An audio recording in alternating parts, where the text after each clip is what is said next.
The apartment. A few years ago, I moved into a small, run-down apartment in the city. It wasn't much, but it was cheap, and I was desperate. The building had a history. There were rumors about strange deaths, people disappearing, but I didn't care. I wasn't superstitious. The first night, I noticed something odd.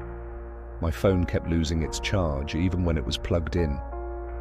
I chalked it up to the outlet and switched to another one. Still, the battery drained rapidly, and by midnight, the phone was dead. I shrugged it off and went to bed. At around 3 a.m., I woke up to the sound of faint tapping. It was coming from the wall behind my bed. Tap, tap, tap. A pause, then tap, tap, tap again. "Old pipes," I muttered to myself, pulling the blanket over my head. But the tapping didn't stop. It grew louder, more insistent. It almost sounded deliberate. I turned on the lamp, but the bulb flickered and died. Now I was wide awake, sitting in the dark. My heart was racing, but I told myself it was nothing. I grabbed my phone to use as a flashlight, but it was still dead. That's when I heard it, a soft whisper, so quiet I almost didn't catch it. "Help me." I froze. The voice was faint, muffled, but it was definitely coming from the wall. "Hello?" I called out, my voice shaking. No response, just silence. Then the whisper came again, louder this time. "Please, help me." I jumped out of bed and pressed my ear to the wall. I could hear something now, scratching, like nails scraping against wood. I bolted out of the room and spent the rest of the night on the couch, the lights on, staring at the wall. The next morning, I convinced myself I'd imagined it. Lack of sleep, maybe a bad dream. But the tapping started again that night, and the night after that. Every time it was the same. Tapping, followed by whispers. The voice sounded desperate, pleading.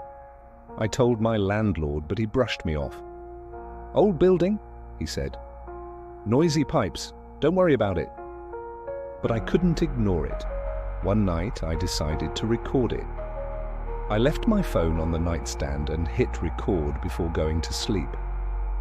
When I woke up, the phone was dead again, but the recording was still saved.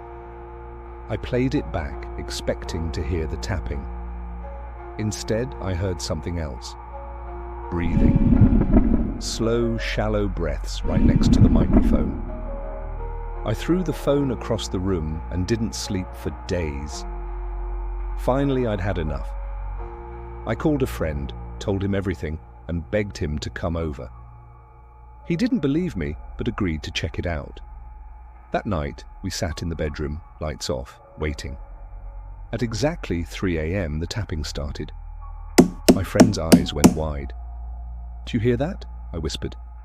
He nodded, his face pale. Then came the whisper. "Help me, please." He jumped up and started pounding on the wall. "Who's in there?" he shouted. The tapping stopped. For a moment, there was silence. Then, the wall began to creak, like something was moving inside. "Get out," the voice said. It wasn't a whisper anymore. It was low, guttural, and filled with rage. We ran. The next day I moved out. I didn't care about losing my deposit. I just wanted to be gone. A week later, I got a call from my friend. He'd done some digging. The apartment building used to be a boarding house in the 1940s. A woman had gone missing there. She was last seen in the room I had rented. Her body was never found, but the landlord knew.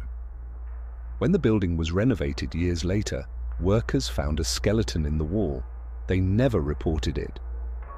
I still hear tapping sometimes, even in my new place. It's faint, distant, but I know it's her. And she's still waiting.